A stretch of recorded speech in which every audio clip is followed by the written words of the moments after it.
Hello everyone, this is OD and welcome back to our channel nature wild and pets. तो जैसा कि हमने पिछली वीडियो में आपसे वादा किया था कि हम आपको एक फिश डॉक्टर से मिलवाने जा रहे हैं, तो आज हम आए हैं। उन्हें फाइनली हमें उनका अपॉइंटमेंट मिल गया, तो आज हम उनके तरफ आए हैं उनसे मीटिंग करने के लिए। तो आज हम जो है मीटिंग करेंगे और आपको कुछ बेसिक चीज़ें बताते हैं।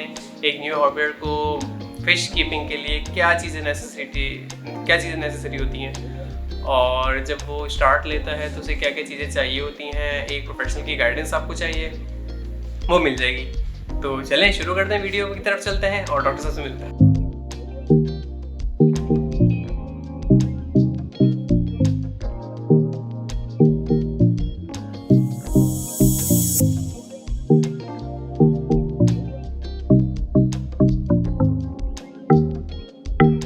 जी डॉक्टर साहब, तो आप बताइए कैसे हैं? आप खैरियत से हैं? अल्लाह का बड़ा करम है, बिल्कुल ठीक ठाक। आप कैसे हैं? खैरियत से, अल्लाह की अच्छा, ये हैं डॉक्टर ताहिर, हमारे फिश डॉक्टर, जिन्होंने काफ़ी जगहों से सर्टिफिकेशन वगैरह ली हुई है। और डॉक्टर साहब आप बताइए, कुछ अपने बारे में बताइए, लोगों को बताइए कि आप क्या आपका प्रोफेशन है। मैंने स्पेशलाइज़ किया है टर्टल से ट्रीटमेंट्स के अंदर, और डॉक्टरेट किया है मैंने यूनिवर्सिटी ऑफ सेट एंड्रू से, स्कॉटलैंड से। और ब्रीडिंग में भी मैंने स्पेशलाइज़ किया है सेट एंड्रू से, स्कॉटलैंड से। ठीक है डॉक्टर साहब, तो आज हम जो डॉक्टर साहब से मीटिंग रखी है वो उन लोगों के लिए रखी है जो बहुत शौक से मछलियाँ रखते हैं। और मछलियों का शौक अब कोई सस्ता शौक नहीं रहा, काफ़ी एक्सपेंसिव हो चुका है। तो इस एक्सपेंसिव शौक के अंदर लोगों को काफ़ी नुकसान हो जाते हैं, सिर्फ लैक ऑफ नॉलेज की वजह से। तो वो नॉलेज के लिए कुछ इसी वजह से जो ना हमने कि आपको नॉलेज मिल सके, एक प्रोफेशनल गाइडेंस मिल सके, इसी वजह से हमने जो है डॉक्टर साहब से एक मीटिंग रखी है और डॉक्टर साहब आपको गाइड करेंगे इस हवाले से। तो डॉक्टर साहब की तरफ चलते हैं, उनसे पूछते हैं कि डॉक्टर साहब, अगर एक न्यू हॉबियर, मतलब पहली दफ़ा अगर कोई टैंक बनाना चाहता है तो उसको किन चीज़ों का जो है ख़्याल रखना चाहिए और किन चीज़ों के ऊपर जो है मोर फोकस करना चाहिए, क्या रखना चाहिए, क्या उनके लिए आपके राय है? जैसे जो लोग फर्स्ट टाइम इस हॉबी के अंदर आना चाहते हैं, उनकी फर्स्ट प्रेफरेंस इटसेल्फ भी गोल्ड फिश होती है, ठीक है। और मैं भी उनको रेकमेंड करता हूँ कि वो गोल्ड फिश से स्टार्ट लें, ठीक है। और मिनिमम साइड पे 2 फीट का टैंक वो लें। और कह लें इसके साथ जो है उनको एक हॉस्पिटल टैंक की भी रिक्वायरमेंट होती है, जिसके बारे में लोग बताते नहीं हैं कि इसके अंदर हॉस्पिटल टैंक का क्या रोल है और क्यों उसकी ज़रूरत होती है। क्या होता है, नॉर्मली आप जब एक्वेरियम लेकर आते हैं अपने घर पे, और उसके बाद आप फिशेस लेकर आते हैं, ठीक है, और उनको जब एक साथ रखते हैं तो कई सारी प्रॉब्लम्स जो है वो आपको फेस करने को मिलती हैं, जिनके अंदर जो सबसे इम्पॉर्टेंट चीज़ होती है लैक ऑफ इंफॉर्मेशन, जो आपको शॉप से नहीं मिलती है, ठीक है ना। वो आपको एक्वेरियम दे देते हैं, जो आप बोलें, जो आप फिशेस बोलेंगे वो फिशेस वो आपको दे देते हैं, ठीक है ना। और आप इसके ऊपर कोई स्टडी नहीं करते, कोई रिसर्च नहीं करते, कोई एक्सपर्ट नहीं ढूंढते कि जिससे मशवरा किया जाए। जैसे कि नॉर्मली आप जैसे आप तो कई सारे पेट्स रखते हैं, तो आपको पता होगा कि कैट्स हैं या डॉग्स हैं, उनको लेने से पहले आपको कुछ इन्फॉर्मेशन की ज़रूरत होती है कि जिनको किस तरह से आपने अकोमोडेट करना है, वो अपना पॉटी कहाँ करेंगे, वो खाना कहाँ खाएंगे, उनके सोने का क्या टाइम होता है, उनके उठने का क्या टाइम होता है, और इसी तरह रूटीन्स जो होते हैं। ये सारी चीज़ें कोई भी आप पेट ले लें, चाहे वो मछली हो या कोई और पेट हो, ठीक है, आपको उसकी मालूमात होना ज़रूरी है।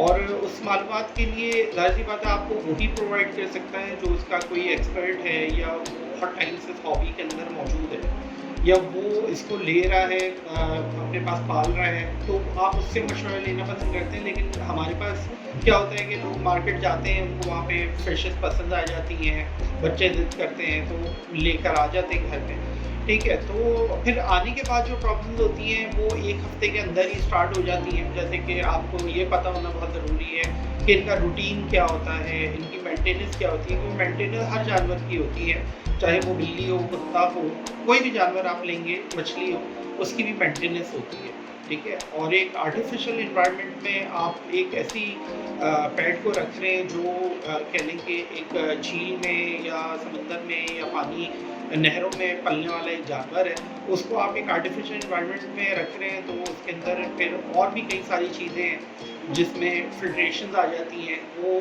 जो चीज़ वहाँ पे नेचुरली होती है वो आपके घर पे नहीं होती है, वो आपको उसको नेचुरल इन्वायरमेंट देना पड़ता है, उसकी मेंटेनेंस आपको करनी पड़ती है, उसका वाटर चेंज करना पड़ता है वीक में, और कह लिए इसी तरह से उनको क्या खिलाना है, क्या पिलाना है, कितनी दफ़ा खिलाना है, ये चीज़ें बहुत इंपॉर्टेंट होती हैं, जो अगर आपको नहीं पता तो आप ओवर फीड कर देंगे, उसकी वजह से भी फिश की मोर्टेलिटी हो सकती है। और इसके अलावा लैक ऑफ वाटर चेंजेस अगर आप नहीं करते हैं तो उसकी वजह से भी मोर्टेलिटीज़ हो सकती हैं। तो हर स्टेप के ऊपर कुछ ना कुछ इन्फॉर्मेशन आपको मालूम होनी चाहिए ठीक पालने है। के लिए। ठीक है डॉक्टर साहब। अच्छा डॉक्टर साहब, नॉर्मली लोगों का ये होता है कि वो फ़िश लेकर आए और वो 2 दिन सर्वाइव करती है। नॉर्मली मतलब टैंक उन्होंने आज लाए हैं, रेडी किया है और फ़िश ऐड कर दी है। तो फ़िश ऐड करने का फर्स्ट टाइम जब टैंक बनाते हैं, फ़िश ऐड करने से पहले हमें क्या-क्या चीज़ें जो हैं वो फ़ोकस में लेनी चाहिए? सही। एक्चुअली जो सबसे इम्पोर्टेंट चीज़ है वो साइकिलिंग होती है, ठीक है ना? और साइकिलिंग एक ऐसी चीज़ है जिसको अगर मैं आपको एक्सप्लेन करूँ इन शॉर्ट, तो वो ये है कि हम जो फिशेज़ लेकर आते हैं और उनको जिस पानी में रखते हैं, वो पानी जो हम टैप वाटर यूज़ करते हैं, वो बेसिकली फिशेज़ के लिए नहीं होता है, वो ह्यूमन्स के लिए भी नहीं होता है, ठीक है ना? वो हम डायरेक्टली पी नहीं सकते, ठीक है ना? क्योंकि उसके अंदर क्लोरीन होती है, क्लोरामाइन होता है, मेटल पार्टिकल्स होते हैं, डस्ट पार्टिकल्स होते हैं, और इसी तरह की कई सारी ऐसी चीज़ें होती हैं जो अनवांटेड होती हैं, जो हमें नहीं चाहिए होती। और इसी तरह जैसे कि एक मछली आप लेकर आते हैं, उसको भी नहीं चाहिए होती है, ठीक है ना? क्लोरीन एक केमिकल है, क्लोरामाइन भी एक केमिकल है, ठीक है ना? मेटल पार्टिकल्स को हार्म कर सकता है, डस्ट पार्टिकल्स के गिल्स में जा सकते हैं। तो उन चीज़ों से उसको क्लियर करने के लिए या बोले उसको पाक करने के लिए आपको जो है कुछ बेसिक प्रोडक्ट, कुछ बेसिक मेडिकेशंस की ज़रूरत होती है, जो आपके पास होना बहुत ज़रूरी है। जिसके अंदर अगर मैं आपको बताऊं कि मैं जो रेकमेंड करता हूँ, ये बॉरल ट्रेवल्स की वाटर कंडीशनर है, आप ये इस्तेमाल करें या आप किसी और ब्रांड का, लेकिन जो भी आप वाटर कंडीशनर यूज़ कर रहे हैं, ठीक है ना, वो वाटर कंडीशनर ऑथेंटिक होना चाहिए, एक प्रॉपर फिश कंडीशनर होना चाहिए। जो आपको मार्केट में इजीली मिलते हैं, जो 20 रुपए 30 रुपए की बॉटल्स जो हैं, वो बेसिकली एक ब्रांडेड प्रोडक्ट का मुकाबला कभी नहीं कर सकती, ठीक है? और एक ब्रांडेड प्रोडक्ट जो होती है उसके ऊपर पूरी रिसर्च होती है, उसके ऊपर टेस्ट होते हैं, एक्सपेरिमेंट्स होते हैं, और उसके बाद जाके वो प्रोडक्ट मार्केट में आती है, ठीक है? तो इसके लिए जो है आप कोई भी किसी भी ब्रांड का, लेकिन वो ब्रांड अच्छा होना चाहिए। वाटर कंडीशनर आप यूज़ करें। वाटर कंडीशनर आपको हमेशा पानी चेंज करने से पहले, पानी ऐड करने से पहले आपको इसकी रिक्वायरमेंट होती है, ठीक है? तो अच्छा डॉक्टर साहब, ये जो वाटर कंडीशनर है, इसका मेन मकसद क्या है? मतलब ये ऐसा क्या करता है जो मछलियों को नीड होती है लोगों को? अगर हम खाली सादे पानी में मछली ऐड कर देंगे, मतलब हमने टैंक रेडी किया और मछली ऐड कर दी, उसमें हमारे क्या नुकसानात होते हैं?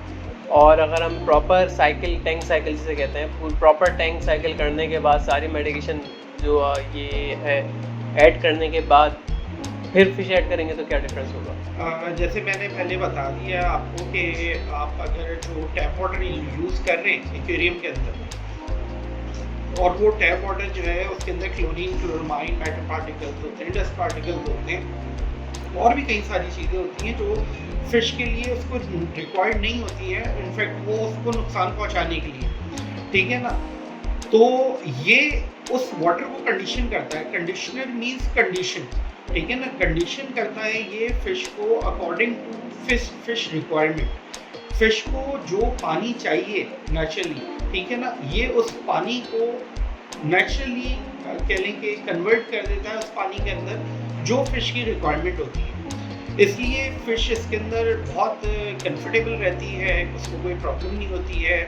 फिर इसके अंदर जो है स्लाइम कोटिंग का फार्मूला मौजूद है, जिससे फिश का स्लाइम जो है वो रिकवर करने में कन्वीनियंट होता है। इसके अलावा जो है ये बेनिफिशियल बैक्टीरियाज को डेवलप करने का काम करता है। जो फिशेस आपने सवाल किया कि जी फिशेस 2 दिन में मर जाती हैं या 4 दिन में मर जाती हैं लाने के बाद, तो उसकी वजह यही होती है कि जब आप उसको लाके फ्रेश वाटर के अंदर डाल देते हैं, ठीक है, और आपको ये नहीं पता होता कि ये सूटेबल नहीं है फ़िश के लिए, तो आपकी फिशेस बीमार होना शुरू होती हैं और जैसे ही उनकी इम्यूनिटी लो होती है उनकी मोर्टेलिटी हो जाती है। ठीक है, ये जो कंडीशनर होता है, कंडीशनर का काम ये होता है कि वाटर को अकॉर्डिंग टू फिश बनाना, जो फिश की रिक्वायरमेंट है उसको फुलफिल करना। तो ये सबसे इम्पॉर्टेंट चीज़ है जो आपको हमेशा वाटर चेंज करते हैं तब, जब आप इस्टेब्लिश करते हैं टैंक को फर्स्ट टाइम तब, और कभी भी आपने मेंटेनेंस करनी है, आपने पानी निकाला है, आपको दोबारा पानी इसके अंदर भरना है, तब आपको ये यूज़ करना लाजमी होता है। अच्छा डॉक्टर साहब, एक और चीज़ बताइए। नॉर्मली जब कोई गोल्ड फिश, जैसे आपने बताया, गोल्ड फिश एक बहुत खूबसूरत सी मछली होती है और हर कोई चाहता है कि वो उसे अपनी टेबल पे रखे, एक बाउल के अंदर। और फिर वही बात होती है कि बाउल में लोग रख लेते हैं, उनको प्रॉपर गाइडेंस नहीं मिली हुई होती शॉपकीपर्स की तरफ से। अक्सर वो एक बाउल में गोल्ड फिशेज रख लेते हैं और वो ज़्यादा दिन सर्वाइव नहीं कर पाती है। फिर वो एक दफ़ा लाते हैं, 2 दफ़ा लाते हैं, तीसरी दफ़ा कहते हैं नहीं हमारे पास स्टे नहीं करती मछलियाँ। मुझसे काफ़ी लोगों ने कंप्लेन भी करी कि यार हमने फिश टैंक रखा था मगर हमारे उन्होंने देखा कहीं पर कि वो टैंक बाउल्स के अंदर है। बिल्कुल बिल्कुल, वो नॉर्मली अक्सर मूवीज़ में और ऐसी जगहों पे भी देखते हैं कि यार बाउल के अंदर 2 गोल्ड फिश रखी हुई है। अब वो शॉपकीपर की तरफ से प्रॉपर गाइडेंस अक्सर लोग को वो नहीं मिलती, तो वो एक बाउल में जो ना फिशेस रख लेते हैं। फिर वो एक दफ़ा रखते हैं, 2 दफ़ा रखते हैं, तीसरी दफ़ा कहते हैं यार वो हमारे पास तो फिशेस स्टे नहीं करती हैं। और वो जब मेरा टैंक का भी देखते हैं तो वो कहते हैं कि यार तुम्हारे पास तो 6-6 8-8 महीने साल से एक पुरानी मतलब मछलियाँ चल रही हैं, अभी तक कैसे चल रही हैं। तो अक्सर फिर मैं उन्हें बताता हूँ कि यार बेनिफिशियल बैक्टीरिया ज़रूरी होते हैं, ये ज़रूरी होते हैं, वाटर जब चेंजेस होते हैं तो क्या होते हैं। तो आप बताइए कि बेनिफिशियल बैक्टीरिया किस वजह से ज़रूरी हैं। और दूसरी चीज़ ये बताइए कि जब वाटर चेंज करते हैं तो उसका क्या प्रोसीजर है। मैं दोबारा पूछिए लास्ट सवाल। वाटर जब चेंज करते हैं तो उसका क्या प्रोसीजर है। यानी कितना वाटर चेंज करना चाहिए और किस हिसाब किताब से आपको इसको करना चाहिए। वाटर चेंजेस आप जब भी करते हैं, वाटर चेंजेस आपको मैक्सिमम साइड पे 20 to 30% वाटर आप निकाल सकते हैं और उसके अंदर ऐड कर सकते हैं। कभी भी ऐसा नहीं करना चाहिए कि जी पानी जो है ना वो आपने पूरा सिरे से कंप्लीट निकाल लिया और निकालने के बाद जो है आपने नया फ्रेश पानी भर दिया और आपने कहा कि जी टैंक मेरा बहुत नीट एंड क्लीन हो गया।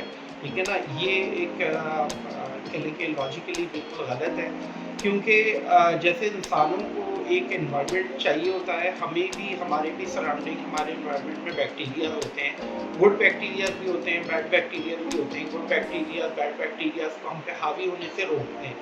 इसी तरह फिशेस को जो एनवायरनमेंट मिलता है वो आर्टिफिशियल वाटर है जो हम उनको प्रोवाइड करते हैं, और उनको जो गुड बैक्टीरिया और बैड बैक्टीरिया दोनों की ज़रूरत होती है, लेकिन वो जो भी है वो उस टैंक के अंदर होते हैं। बैड बैक्टीरिया तो ऑटोमेटिकली खुद डेवलप होते हैं, ठीक है ना, लेकिन जो बेनिफिशियल बैक्टीरिया होते हैं उनको डेवलप होने में काफ़ी टाइम लगता है। तो जैसे मैंने आपको बताया कि ये वाटर कंडीशनर उस बैक्टीरिया कॉलोनी को डेवलप करने में सबसे ज़्यादा हेल्पफुल रहता है, क्योंकि जब आपका पानी कह लें कि फिश के अकॉर्डिंग होगा तो वो बैक्टीरिया भी उसके अंदर ऑटोमेटिकली डेवलप होगा कुदरती तौर पे।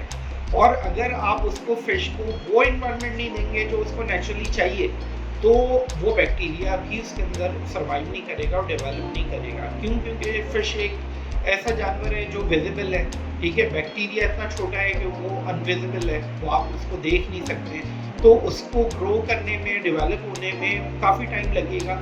और जब तक वो अपना साइकिल पूरा जो कहते हैं साइक्लिंग प्रोसेस जब तक कंप्लीट नहीं होगा, उसके अंदर आपको कह लेंगे विदाउट बेसिक प्रोडक्ट अगर आप यूज़ नहीं करते कंडीशनर्स वगैरह, तो ये 45 दिन में भी जाके तैयार हो सकता है साइक्लिंग टैंक आपका जो नेचुरली होगा, ठीक है। और समटाइम 2 महीने भी, ठीक है। और इस दौरान जब आप वाटर चेंज करते रहेंगे तो उस सिलसिले के अंदर फिर क्या होगा कि वो डेवलप नहीं हो पाएंगे। क्यों? क्योंकि आप जो वाटर यूज़ कर रहे हैं वो तो क्लोरिनेटेड कर रहे हैं। जो बैक्टीरिया वहाँ पे डेवलप होंगे भी वो क्लोरिनेटेड वाटर के कांटेक्ट में जैसे आएंगे तो वो ख़त्म हो जाएंगे, ठीक है।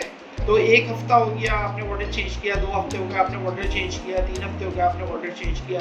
तो जैसे जैसे आप tap water without conditioner use करते रहेंगे, वो आपके जो कॉलोनी डेवलप होंगी वो वापस से कोलैप्स कर जाएंगी, फिर डेवलप होंगी वापस कोलैप्स कर जाएंगी।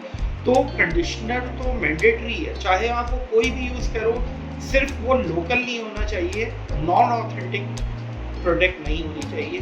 आप चाहे किसी भी ब्रांड का ले लो, जो भी आपको जो है कोई API समझ में आए, टेट्रा समझ में आए, सीक्वेंस समझ में आए, ठीक है ना, मैं इसको रेकमेंड करता हूँ क्योंकि ये मेरी टेस्टेड प्रोडक्ट्स हैं, तो मैं आपको सजेस्ट करूँगा कि आप ये यूज़ करें। क्योंकि नॉर्मली जितने भी कंडीशनर्स आते हैं उन सब के अंदर जो है वो बैक्टीरिया कॉलोनी डेवलपमेंट की कोई फॉर्मुलेशन नहीं होती है, ठीक है, और बहुत रेयरली कंडीशनर्स ऐसे हैं जो इसको फॉर्म करते हैं। मोस्ट ऑफ द, मैं किसी ब्रांड का नाम तो नहीं लेना चाहूँगा, बट मेरी रिकमेंडेशन ये है, तो मैंने आपको बताया कि आप ठीक है डॉक्टर साहब।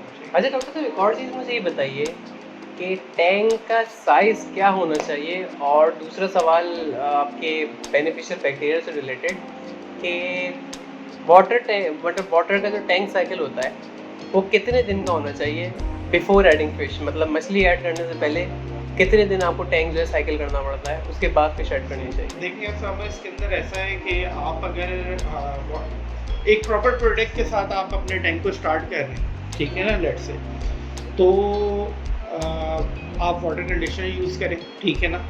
इसके साथ जो है आप अगर इंस्टेंटली अगर चाहते हैं कि जी आप फिशेस भी साथ लेकर आएँ टैंक के, और जो है आपने किसी एक्सपर्ट से आपने मशवरा किया, उसने आपको गाइड किया कि जी आप फौरी तौर पे फिशेस ऐड ना करें, ठीक है ना, बट फिर भी एक एक्सेप्शनल केस आप लेकर आ जाते हैं फिशेस भी कि जी बार बार मार्केट जाना नहीं होता तो मैं लेकर आ रहा हूँ, तो इंस्टेंटली अगर आपको कह लें कि अपना टैंक स्टार्ट करना है, तो उसके अंदर सबसे इम्पॉर्टेंट चीज़ है वो वाटर कंडीशनर है, ठीक है ना। देन उसके अंदर जो है ये बेनिफिशियल बैक्टीरिया आते हैं जो लाइफ बैक्टीरियाज होते हैं। ये बैक्टीरियाज की डोजेज आपकी टैंक के अंदर जितने गैलन वाटर है उसके अकॉर्डिंग इसमें ऐड होती है, और इंस्टेंटली जो बैक्टीरियाज आप ग्रो करने के लिए एक टाइम लगाते हैं वो आप इंस्टेंटली कर सकते हैं इस प्रोडक्ट के साथ, ठीक है। ये लाइव बैक्टीरियाज हैं, लाइव बैक्टीरिया आप उसके अंदर ऐड करें जितनी इसकी रिक्वायरमेंट है, जितना इसके अंदर वाटर है, इसके अंदर पीछे इसकी सारी तमाम इंस्ट्रक्शंस लिखी हुई होती हैं। और अगर एडवाइस लेना चाहें तो मेरी एडवाइस भी आपके पास जो है वो फ्री ऑफ कॉस्ट आपको अवेलेबल है, ऑनलाइन आप मुझसे कांटेक्ट कर सकते हैं और मुझसे पूछ सकते हैं। तो आप ये लाइव बैक्टीरिया इसके अंदर यूज़ कर सकते हैं, बैक टू स्प्लैश।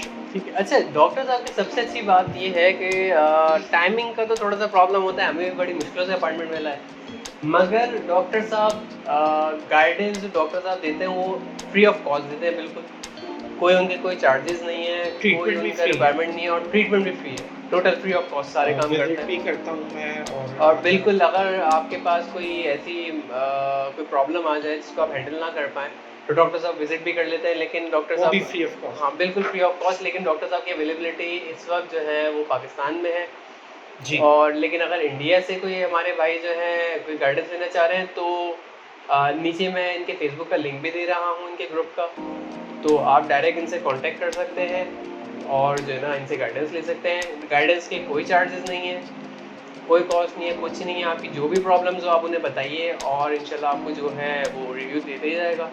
और अगर मज़ीद आपको जो प्रोडक्ट्स दिखाए डॉक्टर साहब ने उसकी गाइडेंस और मतलब उसकी ब्रीफिंग और चाहिए मज़ीद, तो हमें नीचे जो है कमेंट्स में मेंशन करें, फिर हम नेक्स्ट वीडियो जो डॉक्टर साहब के साथ अपॉइंटमेंट लेंगे तो फिर स्पेसिफिकली एक प्रोडक्ट्स के ऊपर जो है एक ब्रीफ वीडियो बना के आप लोगों को ज़रूर शेयर करेंगे। अच्छा डॉक्टर साहब आपने ये तो बता दिया, एक बड़ी अच्छी बात बताई कि अगर आपके पास ये बेनिफिशियल बैक्टीरिया जो फॉर्म्ड हैं ये बबल्स एंड ट्रबल्स के और बाकी अलग कंपनीज के भी आते हैं, तो ये ऐड अगर कर ले तो प्रॉपर मतलब उसी टाइम पे इंस्टेंटली फिश ऐड कर सकते हैं। रेडी टू गो वाली सिचुएशन होती है कि आपने ये ऐड किया और आपने फिशेस ऐड कर दी, कोई मोर्टेलिटीज़ नहीं होती हैं, और उसके बाद जो है आप टाइमली देखें आपके बैक्टीरिया स्टैब्लिश इससे भी हो जाते हैं, ठीक है ना। बट अगर आप चाहते हैं इंस्टेंटली फौरी तौर पे अगर आप कोई बहुत ही एक्सपेंसिव फिशेस लेकर आ रहे हैं और आप किसी किस्म का कोई रिस्क फैक्टर नहीं चाहते इसके अंदर कि कोई इन्वॉल्व हो, तो आप जो है वो डायरेक्ट बैक्टीरिया भी आप ले सकते हैं। वो बैक्टीरिया आप मुझसे पूछ सकते हैं, मेरा नंबर है उसके ऊपर कांटेक्ट कर सकते हैं, मुझसे पूछ सकते हैं क्या डोजेज होनी चाहिए, वो मैं आपको बता दूँगा। ठीक है डॉक्टर। अच्छा डॉक्टर साहब एक टैंक का साइज़ मछली के साइज़ के अकॉर्डिंगली कैसा होना चाहिए और क्राउड कितना होना चाहिए? मतलब अक्सर मैंने लोगों को देखा है कि वो एक्साइटमेंट में जो है उनका छोटा सा टैंक होता है 2-3 फीट का और उसके अंदर वो 15-15 जो है बड़ी बड़ी साइज़ की मछलियाँ ला कर डाल देते हैं, तो इसके क्या नुकसानात होते हैं और आपको एक स्टैंडर्ड फॉर्म में कितनी मछलियाँ डालनी चाहिए एक टैंक के साइज़ के हिसाब से? ये उसामा इसके अंदर डिपेंड करता है कि आप कौन सी वैरायटी चूज़ कर रहे हैं। अगर आप कम्युनिटी वैरायटी चूज़ कर रहे हैं तो वो कम्युनिटी वैराइटीज़ जो होती हैं स्कूलिंग फिशेस जिसको आप बोल सकते हैं, वो एक झुंड में रहती हैं, ठीक है ना? और झुंड में रहती हैं तो उनको बहुत ज़्यादा स्पेस की ज़रूरत नहीं होती क्योंकि वो एक साथ ही मूव करती हैं, ठीक है ना? अदर देन अगर आप गोल्ड फिश वगैरह को अगर लेते हैं तो उसके लिए अगर आप मीडियम साइज़ की गोल्ड फिश लेते हैं तो कम से कम 4 गैलन एक फ़िश के लिए जो है वो कैपेसिटी होनी चाहिए। तो अगर आप 2 फीट का टैंक ले रहे हैं तो मैं उसके अंदर तकरीबन कह लें कि अगर आप 2 feet by 18 feet by 2 feet by 18 inch by 15 inch का अगर एक क्यूब टैंक आप लेते हैं तो उसके अंदर आपको एक गोल्ड फिश के साथ 4 गैलन पानी की ज़रूरत है और इस साइज़ के टैंक की जो कैपेसिटी होती है वो तकरीबन कोई 20 गैलन होती है। तो आप इसके अंदर 4 से 5 गोल्ड फिश बहुत आराम से रख सकते हैं और वो कंफर्टेबल रहती भी है। मतलब आपके पास अगर 2 फीट का टैंक है तो उसके अंदर 4 से 5 गोल्डफिश स्टैंडर्ड साइज़ के आप रख जी, सकते हैं, जी, उससे ज़्यादा ना जी। हो। और जब उनका साइज़ ग्रो होने लगे तो तो फिर आपको आपको टैंक एक्सटेंड करना पड़ेगा। बिल्कुल, बिल्कुल, बिल्कुल। लेकिन जो मैंने आपको कैपेसिटी बताई है ये 5 से 4 हो जाए तो ऐसे कोई प्रॉब्लम नहीं है। यानी लेकिन अगर 4 5 से गोल्डफिश रखें 5 से हाँ, ज़्यादा की तरफ अगर हम जाएँगे तो अगर फिर जाएंगे क्राउड तो बढ़ बिल्कुल, जाएगा, बिल्कुल। फिर उसमें बीमारियाँ फैलने के भी ज़्यादा बिल्कुल। चांसेस हैं। अच्छा डॉक्टर साहब, काफ़ी जो कॉमन डिजीज़ेज़ हैं जो मछलियों के अंदर पाए जाते हैं, मुझसे काफ़ी लोगों ने पूछा, लेकिन ऑफ कोर्स मैं एक एक्सपर्ट नहीं हूँ, तो मैं भी अपने एक्सपीरियंस से जो बता सका वो बताया। लेकिन प्रोफेशनली अगर देखा जाए तो कॉमन जो डिजीज़ेज़ हैं उसमें आते हैं आपके एक फंगल इन्फेक्शन जो नॉर्मली मछली में हो जाता है, उसके अलावा उनमें इंटरनल पैरासाइट्स हो जाते हैं, ठीक है? तो उनके बारे में आप क्या कहेंगे? और एक और चीज़ कि नॉर्मली जब मैं मतलब एज़ अ मैं पेट्स रखता हूँ उसके अंदर, वो चाहे रेप्टाइल्स हों या फिर कोई ग्राउंड बर्ड्स हों या फिर पैरट्स हों या कैट्स हों, तो कैट्स एंड डॉग्स के अंदर मेजॉरिटी जो होता है वो उसमें ये होता है कि उनके स्टमक अक्सर डिस्टर्ब हो जाते हैं, उनकी हेल्थ रुक जाती है, उनकी ग्रोथ रुक जाती है और फिर उन्हें हमें हर 3 महीने बाद जो है वो डीवॉर्मिंग के लिए मैं मतलब बेड के पास खड़ा हुआ होता हूँ कि भाई इनको डीवॉर्म करो। तो डीवॉर्मिंग के लिए मेडिकेशंस आती हैं, कुछ जो है इंजेक्शंस भी आते हैं। तो और फिशेस के अंदर भी अक्सर ऐसा होता है कि वो खाना खाना छोड़ देती हैं, ठीक है? और इस तरीके की प्रॉब्लम्स आती हैं कि वो खाना नहीं खा रही हैं या खाना खा भी रही हैं तो उनके कलर एनहेंस नहीं हो रहे हैं, उनकी ग्रोथ प्रॉपर नहीं हो पा रही है। तो इसके पीछे की क्या रीज़न्स हैं? ये ज़रा-सा हमारे व्यूअर्स को थोड़ा-सा गाइड करें। एक्चुअली जो आपका पहला सवाल है कि स्टमक इश्यूज और कह लें कि डिवॉर्मिंग, तो डिवॉर्मिंग बिल्कुल फिशेस की भी डिवॉर्मिंग होती है और फिशेस की डिवॉर्मिंग की प्रॉपर मेडिकेशन होती है, ठीक है? जो हम जैसे आप कैट्स डॉग्स वगैरह को अगर आप डिवॉर्म करवाते हैं तो आपको पता होगा कि प्रॉपर मेडिकेशन होती है। ये इसकी मेडिकेशन है जो आपने वीक में एक दफ़ा खाने के अंदर मिला के उसको देनी होती है, ठीक है? और उसका जो भी मैदा होता है वो क्लियर हो जाता है। अगर किसी किस्म के कोई पैरासाइट्स हैं, कोई वॉर्म्स हैं इंटरनल, वो भी अगर कोई ज़ख़म हो गए हैं मैदे के अंदर या कोई किसी किस्म का कोई इन्फेक्शन हो गया है, कॉन्स्टिपेशन हो गया है, तो आप उसके लिए जो है ये डिवॉर्मिंग मेडिकेशन है, ठीक है? 8 आवर्स के अंदर जो है वो आपकी फ़िश डिवॉर्म हो जाती है, ठीक है? और जब आप फ़िश को लेकर भी आते हैं, आपने मुझसे कह लें पूछा भी था क्वारंटीन के हवाले से कि क्वारंटीन का क्या मेथड होता है, क्या प्रोसेस होता है, क्या क्वारंटीन सिर्फ अलग से एक सेपरेट टैंक के अंदर फ़िश को रख दिया जाए तो क्या वो क्वारंटीन हो जाती है? तो ये भी आपने मुझसे पूछा था, तो मैं ये क्योंकि इसके साथ कॉम्बिनेशन है इसलिए मैं आपको इसका जवाब अभी दे रहा हूँ कि ये क्वारंटीन मेडिकेशन है, ठीक है? जिसका नाम है डिवॉर्मिंग। ये क्वारंटीन मेडिकेशन है जब भी आप कहीं से फ़िश लेकर आते हैं और आप अपने कम्युनिटी टैंक के अंदर उसको ऐड करना चाहते हैं, तो उससे पहले जैसे मैंने आपसे ज़िक्र किया था कि आप अगर 2 फीट का टैंक लेंगे उसके साथ आपको एक हॉस्पिटल टैंक लेना मैंडेटरी है, ठीक है ना? वो मैंडेटरी इसलिए है कि अभी आपको पता चलेगा उसका रीज़न क्या है, क्योंकि आप मुझसे कह रहे थे कि यार हॉस्पिटल टैंक की क्या ज़रूरत है? तो हॉस्पिटल टैंक की ज़रूरत इनिशियल में भी नहीं पड़ती, ये भी आप कह रहे थे, तो बिल्कुल आपको इनिशियल में ही पड़ती है। जब आप फिशेस को लेकर आते हैं और आप उसको लाके अपने मेन टैंक में इंट्रोड्यूस करना चाहते हैं, उससे पहले आपको अपनी फ़िश को इन 2 मेडिकेशन से ट्रीट करना पड़ता है, बल्कि इन 2 नहीं, 3 मेडिकेशन से, क्योंकि कंडीशन तो आपने हॉस्पिटल टैंक के वाटर को भी करना पड़ेगा, तो उसके लिए ये है, ठीक है ना। उसके बाद आपको फ़िश को क्वारंटीन करना है, इसको जो भी पैरासाइट्स या इन्फेक्शन या बैक्टीरिया वो जो साथ लेकर आई है, ठीक है ना, उसको किस तरह से उसकी बॉडी से रिमूव किया जाए, तो उसके लिए ये डिवॉर्मिंग है, ये एक्सटर्नल डिवॉर्मिंग होती है, इसकी पैरासाइट फ्री हो जाती है फ़िश आपकी, और इसका 21 डेज़ का प्रोसेस है, ठीक है ना। ये 3 स्टेजेस में यूज़ करनी होती हैं, फर्स्ट, उसके बाद 7 डेज़ बाद और उसके बाद 15 डेज़ के बाद, ठीक है। इस दौरान आपने जो है ये जो फ़िश बाहर से खाकर आई है, जिसके पास भी वो जिसने भी अपने पास रखा हुआ था, शॉपकीपर ने जो भी वो उसको फूड दे रहा था, ठीक है। जब भी आप कोई पेट लेकर आते हैं, आपको पहले उसका जो इंटेस्टाइन है क्लियर करना ज़रूरी होता है, ताकि वो आपके पास आने के बाद किसी भी किस्म का उसको कोई फूड पॉइजनिंग ना हो जाए, कोई फूड चेंज होने की वजह से कोई इम्बैलेंसिंग ना हो जाए, कोई इस तरह का प्रॉब्लम ना हो जाए कि वो कॉन्स्टिपेटेड हो जाए, ठीक है। तो उसके लिए जो है वो आपको इंटरनल डिवॉर्म करना भी ज़रूरी होता है। इन 3 मेडिकेशंस के साथ आप उसको 21 दिन तक ट्रीट करते हैं, ठीक है, जिसमें सिर्फ 3 दफ़ा डोजेस चेंज होती हैं और सिर्फ यही मेडिसिन यूज़ होती है, बाकी ये मेंटेनेंस इसके साथ ऐड होती है, ठीक है ना, वीकली। उसके बाद जो है तकरीबन 21 दिन के बाद आपकी फ़िश पूरी तरह से क्वारंटीन हो जाती है। इस दौरान आपने जो अपने मेन टैंक के अंदर वाटर कंडीशनर वगैरह यूज़ किया हुआ होता है, वहाँ पे बेनिफिशियल बैक्टीरिया कॉलोनी अच्छी खासी डेवलप भी हो जाती है, और जब आप उसको वहाँ से मूव करके अपने मेन टैंक में शिफ्ट करते हैं, तो आपकी फ़िश की किसी किस्म की कोई मोर्टेलिटी नहीं होती, ना ही वो बीमार होती है, ना कोई इन्फेक्शन होता है। क्यों? क्योंकि आपने इसको सैनिटाइज़ कर दिया है, क्वारंटीन किया है, और यही प्रोसेस होता है क्वारंटीन का। विदाउट मेडिकेशन कोई क्वारंटीन नहीं होता। अच्छा डॉक्टर साहब, एक चीज़ और बताइए, जब हम एक न्यू फिश लेके आते हैं, ठीक है, उसको जब हम टैंक में डालते हैं, तो वो बिल्कुल ही नीचे की तरफ छुप जाती है, या कोई ऐसा जो ना कोई मतलब जगह ढूंढती है जहाँ वो छुप सके, कोई हाइडिंग प्लेस ढूंढ के वो चली जाती है, और 1 हफ्ते तक तकरीबन वो नज़र भी नहीं आती है। जी। तो उसके पीछे क्या रीज़न है?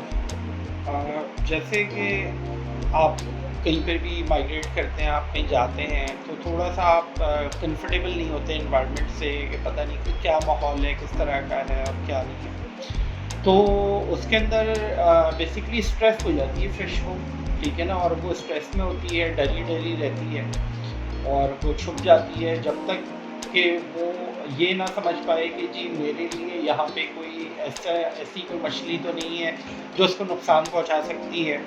और इनिशियली तो वो आपसे भी डरती है, क्योंकि आप उसके लिए फ़ेमिलियर नहीं होते। जब आप टाइमली इसको खाना वगैरह देते हैं, मेंटेनेंस करते हैं, तो वो आपके साथ थोड़ी कंफर्टेबल होती है।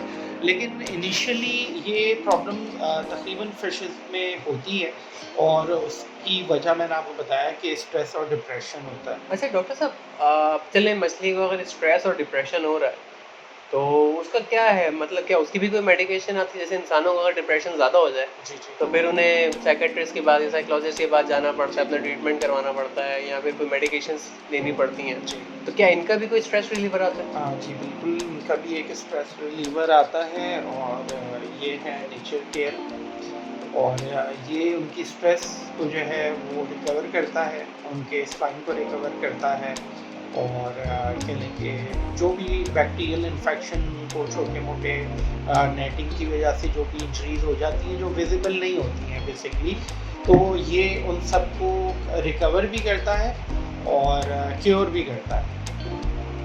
अच्छा डॉक्टर साहब, एक आखिरी सवाल आपसे पूछना चाहूँगा, आपका काफ़ी टाइम ले लिया हमने, तो आखिरी सवाल ये पूछना चाहूँगा कि फ़ीड जो हम मछलियों को देते हैं, वो किस टाइप की देनी चाहिए? ठीक है, नॉर्मली जो है वो 100 रुपये से लेके स्टार्ट होते हैं पैलेट्स आना, और हर बिगनर जो है वो यही करता है कि एक फ़िश कीपर जो शॉपकीपर जो होता है वो एक 100 रुपये वाला पैकेट दे देता है, और वो कोई भी मछली है वो 100 रुपये वाला पैकेट ही फीड डाल रहे होते हैं। तो उसके हवाले से आप क्या अपना एक्सपीरियंस शेयर करेंगे? देखिए, इसके अंदर ऐसा है कि जैसा फूड आप फ़िश को देंगे, वैसी ही अपीयरेंस आपको देखने को मिलेगी फ़िशेस की। और फूड आपको हमेशा अच्छा ही देना चाहिए और वैरायटी ऑफ फूड देना चाहिए। अब वैरायटी ऑफ फूड जो है वो नॉर्मली कोई ऐसे ब्रांड्स हैं नहीं जिसके अंदर कह लें कि आपको वेजी फूड भी मिले, प्रोटीन भी मिले, न्यूट्रिशन भी मिले, वाइटामिन भी मिले, ठीक है ना।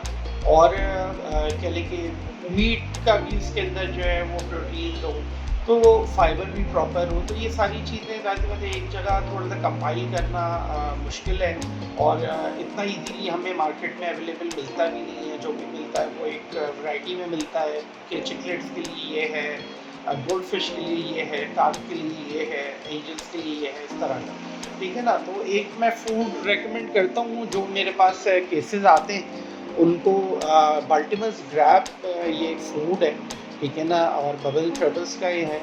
और इस फूड के अंदर आपको तमाम न्यूट्रिशन मिलते हैं, मिनरल्स मिलते हैं, विटामिन मिलते हैं और ये हाफ सिंकिंग हाफ फ्लोटिंग है। तो आपके पास फ़िश चाहे बॉटम फीडर हो, चाहे टॉप फीडर हो, ठीक है, या मिडिल में वो फूड लेती हो, ये मैं रेकमेंड करता हूँ कि ये फूड उनके लिए बेस्ट है। चाहे इसके अंदर अरवाना है, यानी कि मल्टीपल वैरायटी इसके अंदर फूड्स की हैं, एक ही पैक के अंदर हर तरह का फूड मौजूद है। जिस तरह की फ़िशेज़ हैं आपके पास, जैसे कम्युनिटी टैंक के अंदर मल्टीपल वैराइटीज़ हैं फ़िशेज़ की, तो ऐसा नहीं है कि आपको गपीज़ मोलीज़ के लिए डिफरेंट फूड लेने की ज़रूरत है, आपको चिकलेट्स मलावी के लिए कोई और लेने की ज़रूरत है, या अमेरिकन चिकलेट्स या ऑस्कर के लिए अलग। ये तमाम फ़िशेज़ के लिए फूड है, ऑल इन वन, ज़बरदस्त, ठीक है ना। आप एक फीड ले लें और आपका कोई भी मछली हो आप उसको दे सकते हैं, इसमें वैरायटी है। और ऐसा भी नहीं है कि एक कलर की फीड है, मल्टीपल कलर्स की फीड है इसके अंदर, क्योंकि समटाइम जो होता है वो फिशेस कलर्स को अट्रैक्ट करती हैं फूड के अंदर। तो ऐसा नहीं है कि पैलेट्स कलर हुए हैं, उसके अंदर वेजी पैलेट्स भी हैं, मैंने आपको बताया मीट पैलेट्स भी हैं, प्रोटीन्स हैं, न्यूट्रिशंस हैं, कलर इन्हांसर है, ठीक है ना, सारी चीज़ें हैं इसके अंदर। इसके साथ जब फूड की बात करें आप, तो इसके अंदर जो है एक कैटेगरी है, ये हमारी है बाल्टिमस श्रिम्प्स, ठीक है, जो प्रीडेटर फिशेज होती हैं, ऑस्कर्स हो गई हैं, पैरेट हो गई हैं, जी बिल्कुल, मक्सर अरवाना हो गई हैं, आप उनके लिए जो है वो ये फूड है, ठीक है ना, कि आप उनको दे सकते हैं। इसके अंदर क्या है कि श्रिम्प्स को प्रिजर्व किया हुआ है, ठीक है, और उनको सैनिटाइज किया हुआ है, उनका इंटेस्टाइन क्लीन करके उसके अंदर एडिशनल विटामिन मिनरल्स और न्यूट्रिशंस को ऐड किया गया, ठीक है। तो ये आप इसको मैं कहता हूँ ट्रीट फूड है, ट्रीट फूड। जैसे कि आप नॉर्मल फिशेस को रेगुलरली आप ब्लड वॉर्म्स नहीं दे सकते, ठीक है, तो एक वैरायटी आप अगर चाहते हैं अपने फूड के अंदर कि जी आप जैसे बाल्टिमस ग्रैप दे रहे हैं, ठीक है, अब आप कह रहे हैं कि हफ्ते में कोई ऐसे 2 फूड हो तो उसके अंदर हमारा ये जेल ब्लड वॉर्म्स भी हैं, ठीक है ना, और ये जेल फॉर्म में है और इसकी जो लाइफ स्पैन है वो 24 मंथ्स है, ठीक है ना, और इसको आपको फ्रिज में रखने की ज़रूरत नहीं होती, ठीक है ना, आप इसको रूम टेम्परेचर पर रख सकते हैं। आप इन तीनों का कॉम्बिनेशन भी दे सकते हैं और ये जो है वर्ल्ड के बेस्ट फूड्स में से इनका शुमार होता है, ठीक है। और इसके अलावा जो है ये वाला फूड आप जो है वो पैरेट्स को भी दे सकते हैं, पैरेट्स भी आपके इसको बहुत शौक से खाते हैं। रेप्टाइल्स को दे सकते हैं, टर्टल्स खा सकते हैं, ये देखें टर्टल्स की भी पिक्चर्स इसके अंदर है, मेंशन हुई है कि आप टर्टल्स को भी दे सकते हैं, अगर क्रैब वगैरह पालें तो उनको भी दे सकते हैं। ज़बरदस्त, ज़बरदस्त। चलिए डॉक्टर साहब, हमने आपका बहुत सारा टाइम ले लिया, बहुत शुक्रिया, आपने हमारे लिए इतना टाइम निकाला, इतना वक्त निकाला। तो आज के लिए इतना ही काफ़ी है, हम इस वीडियो को वाइंड अप करते हैं। डॉक्टर साहब के हमने बहुत टाइम लिया है। अच्छा, अभी के लिए इतना ही था। तो अब बात ये है कि अगर आप मज़ीद इन प्रोडक्ट्स के बारे में जानना चाहते हैं तो कमेंट में मेंशन करें, हम फिर डॉक्टर साहब से टाइम लेंगे और मज़ीद वीडियोस बनाएंगे, ज़्यादा ब्रीफली बनाएंगे इंडिविजुअली प्रोडक्ट्स के हवाले से। और सच बताऊं तो मुझे बिल्कुल अंदाज़ा नहीं था कि फ़िश के इतने प्रोडक्ट्स आ चुके हैं मार्केट में, क्योंकि मैं मतलब एक टाइम से फ़िशेस कीप कर रहा हूँ और मुझे भी एक लिमिटेड चीज़ों के बारे में पता था। मुझे बिल्कुल अंदाज़ा नहीं था कि इतने जो है वो प्रोडक्ट्स मार्केट में लॉन्च हो चुके हैं। तो इन प्रोडक्ट्स के बारे में हम ब्रीफली वीडियोस बनाएंगे और आपके कमेंट्स का हमें इंतज़ार है। आपकी जो सवालात हैं उनके हवाले से हम आपको ज़रूर वीडियोस बनाएंगे, तो कमेंट में ज़रूर लिखिएगा आपकी जो भी प्रॉब्लम्स हो। और सच बताऊं तो मैंने जितनी भी नॉलेज ली थी हमेशा वो एक्सपीरियंस बेस्ड लोगों से ली थी। जिन लोगों का पर्सनल हॉबीज़ थे और उन्होंने पर्सनली फ़िश कीपिंग करी हुई थी, मुझसे ज़्यादा पुराने थे और मुझसे ज़्यादा एक्सपीरियंस थे, तो मैंने हमेशा उन लोगों से सीखा। लेकिन पहली दफ़ा आज मैं जब डॉक्टर साहब के साथ इतनी ब्रीफली बैठे हैं, तो अंदाज़ा हुआ कि नहीं, हर प्रोडक्ट के लिए, हर बीमारी के लिए एक अलग मेडिकेशन मौजूद है। पानी की क्वालिटी के लिए एक इंडिविजुअली अलग-अलग मेडिसिन मौजूद है, जो मुझे खुद भी नहीं मालूम था। तो मुझे बहुत कुछ सीखने को मिला है और उम्मीद करता हूँ आपको भी बहुत कुछ सीखने को मिला होगा। तो हमारे चैनल को सब्सक्राइब करें, वीडियो को लाइक करें और कमेंट में मेंशन करें आप मज़ीद क्या जानना चाहते हैं डॉक्टर साहब से और हमसे। ठीक है, आज के लिए इतना ही है, फिर मिलेंगे इंशाल्लाह अगली वीडियो में। जब तक के लिए